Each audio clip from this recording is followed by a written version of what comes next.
जय माताजी, जय श्री कृष्ण बधा मित्रों ने। तो फरी पाछा पहुंची चुक्या से आपणे वाड़ीए झाड़वानी मुलाकाते। तो बताऊँ नजारो तमने अत्यारे कई रीतनुं छे। पाणी पण नेचर फूल पाणी छे।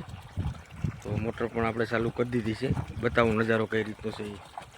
आ रीते सरस मजानुं पाणी आवी रह्युं छे अने आपणे डायरेक्ट झाड़वामां पण पाणी चढ़ावी दीधुं छे अने झाड़वा पीवानुं चालू थई गयुं। कारण के तड़को गर्मी पावरफुल है तो झाड़ ने पण पानी जरूरी होय। तो चालू कर दीए आपणे।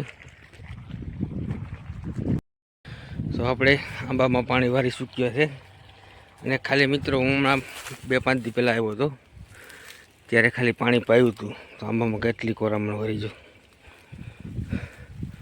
कारण के झाड़ ने स्पेशियल पानी की जरूर होय। आवा तड़को होय આપણે પણ કેમ પાણીની જરૂર પડે તેમ ઝાડને પાણીની જરૂર। આખો આંબો ખીલી ઉઠ્યો કદાચ હું વહેલો પૂગી ગયો હોત તો આંબામાં જ કેરી હોત।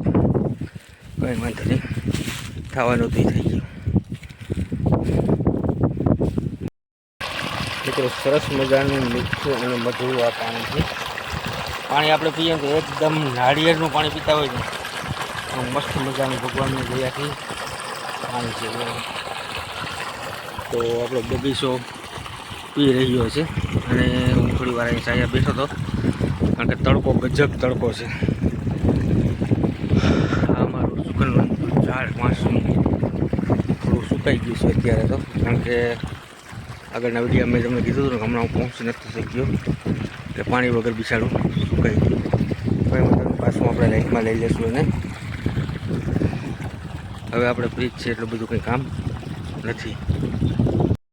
વાડી આવીએ એટલે કંઈક ને કંઈક ખાવાની ઈચ્છા થતી હોય તો અમારે લગભગ કંઈક ને કંઈક હોય જ। અત્યારે તો ગાજર છે અને જમરૂખ થોડા થોડા દેખાય। સાઈઝ નાની છે પણ ખાતે કેવા છે ટ્રાય કરી લઈએ આપણે કારણ કે એ બિસાડા સુકાઈ ગયા હતા એટલે થોડુંક નબળા પડી ગયા। જમરૂખ તો છે જ જો કે કરીએ ટ્રાય કેવું છે। साइज नानी है पण खाते बहु मीठा है एकदम पाकेला। अत्यारे घड़ियाल में वागी चूक्या है बपोरना 12 अने तड़को पण मित्रों एटलो धूम तड़को है कि बात पूछवामां सहन नहीं थतो एवो तड़को है। पण वृक्षों माटे थईने काम करवुं ज पड़े अने लाइटनो पावर जे छे ए समयसर आवतो होय એટલે પાવરને અનુકૂળ આપણે હાલી અને કામ કરવું પડે। તો જો અહીંયા સરસ મજાનો મારો બગીચો પી રહ્યો છે। ચશ્માએ પડી જો ભૂલી જવાત કારણ કે આંબાની ડાળે રાખી દીધી હતી જ્યાં ક્યારાને કરવા નહોતા એટલે પછી તો જો વ્યવસ્થિત અહીંયા આપણે શું કર્યું કે ધોરિયો છે નાનો કરી નાખ્યો કારણ કે ઉનાળાની અંદર પાણીની થોડીક અછત હોય। આપણે નાનું બનાવી અને જ્યાં મૂળ આવતું હોય ત્યાં મૂળવે મોટી જગ્યા રાખી। બતાવું મેં કઈ રીતનો મારો પ્લાનિંગ કર્યો હોય। નહીંતર હું હતું કે આખે આખો ધોરિયો જ હતો પણ અત્યારે સાઈઝ નાની કરી નાખી। જો અહીંયા આંબો આવ્યો તો એટલામાં જરાક મોટી સાઈઝ કરી દીધી। તો અહીંયા પણ જો એમ જ કર્યું કે થડની બાજુની અંદર મોટો ક્યારો કરી અને પછી ધોરિયો નાનો કરી નાખ્યો। જો મિત્રો હું કહેતો હતો ને કે કઈ રીતના આંબા બધા કોર્યા। જો આ આંબો પણ એકદમ મસ્ત મજાનો કોરી ચૂક્યો છે। એક જ વખત પાણી ચડવાથી જો આંબો એટલો કોરી જતો હોય તો આ આંબાને જો રેગ્યુલર પાણી મળી ગયું હોત તો અવશ્ય 100% કેરી આવે। કારણ કે આંબાને 3 વર્ષ થઈ ગયા પણ કેરી નથી આવી। એનું મુખ્ય કારણ તો એ છે કે હું જે ફિલ્ડમાં કામ કરું તેની અંદર ડિસેમ્બર જાન્યુઆરી ફેબ્રુઆરી માર્ચ ઇમ્પોર્ટેડ હોય तो ते समयगाळानी अंदर आ केरी आवती होय नथी पहोंची शकातुं माराथी। तो जो आ रीते जेटला आंबाने हूँ पाणी पाई गयो तो बधाय मस्त मजाना कोरी चूक्या छे।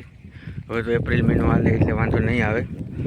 हूँ रेग्युलर आवतो ज रही कि जेथी करीने मारा झाड़ बधा व्यवस्थित पी जाए। जो क्यारो भराई गयो छे तो चलो आपणे झड़पथी क्याराने वारी दीए कि जेथी करीने पाणीनुं कंई नुकसानी न थाय। कारण के उनाळानी अंदर पाणी बहुत हांचवવું જોઈએ। जो कि पानी ने तो 12 महीना हांचवવું જ પડે કારણ કે જે પાણી છે એ જ આપણું જીવન છે. પાણીને બસાવીએ તો પાણી એક દિવસ આપણે 100% બસાવશે. ચલો મિત્રો, હું નાખું વાત દઉં. કારણ કે મિત્રો અમારું એક સપનું હતું કે અમે નાગેરની અંદર જતા ને ત્યારે બગીચા બહુ હોય. કારણ કે અમારા રિલેટિવ નાગેરમાં ઘણા બધા છે. તો ત્યાં બગીચા હોય એટલે અમને પણ એવું થતું કે આપણે પણ એક આવો બગીચો હોય તો કેવી મજા આવે. તો તેને અનુસંધાને અમે અહીંયા થોડોક નાનો એવો બગીચો બનાવ્યો. કારણ કે બગીચાને ઉજેરવામાં બહુ મહેનત કરવી પડે. એટલે અમે દર વર્ષે થોડા ઝાડ વાવીએ. એટલે આ 3 વર્ષ પહેલાં ઝાડ વાવી દીધા અને એમ કે એ ફળ આવવાનું ચાલુ થઈ જાય પછી આપણે આગળના ભાગમાં થોડો બગીચો વધારતા જાઉં. કારણ કે ઝાડ છે તે જરૂરી છે. અને અમે બધા જે ઝાડ વાવ્યા મોટા ભાગના બધા ફળફળાદી છે કે જેથી કરીને વાડીએ આવ્યા હોય તો મજા આવે અને મહેમાન મિત્રો આવે તો આપણે મજા આવે. અમારી સિક્કુડીનું ઝાડ છે વધારે છે. સિક્કુમાં ગઈ સાલ તો સિક્કુ આવ્યા હતા પણ આ સાલ થોડાક નબળું છે, નથી આવ્યા સિક્કુ. છે તો ખરી ભાઈ, નબળું નથી. સિક્કુ દેખાય જ છે પણ નાના છે હજી સિક્કુ. જો આ સિક્કુ છે, ફાલતો આવ્યો છે આ વર્ષે. અમારો શેરડીનો વાળ નાળિયેરી અને થોડુંક સાફ સફાઈ કરવાની જરૂરિયાત છે. પણ 2 દિવસની રજા હશે ત્યારે આવીને આ બધું સાફ સફાઈ કરી નાખીએ એટલે પાછો બગીચો હતો તો એવો ને એવો વ્યવસ્થિત થઈ જાય. ચલો મિત્રો, આપણો બગીચો પણ પી ગયો અને અમારા સ્ટાફવાળા ભાઈ આવતા હતા કારણ કે અમારે બહાર જવું હતું વિઝિટમાં. તો 2 સહી સમય પર જ આવી ચૂક્યા છે ભાઈ અને આપણો બગીચો પણ કમ્પ્લીટ પી ગયો છે. તો આજનો આ વિડીયો અહીંયા એન્ડ કરીએ. જો તમને મારો વિડીયો ગમ્યો હોય તો લાઈક કરજો, શેર કરજો. નવા મિત્રો જરૂરથી સબસ્ક્રાઈબ કરી દેજો. આવજો મિત્રો, નવા લોક સાથે ફરી કાલે મળીએ.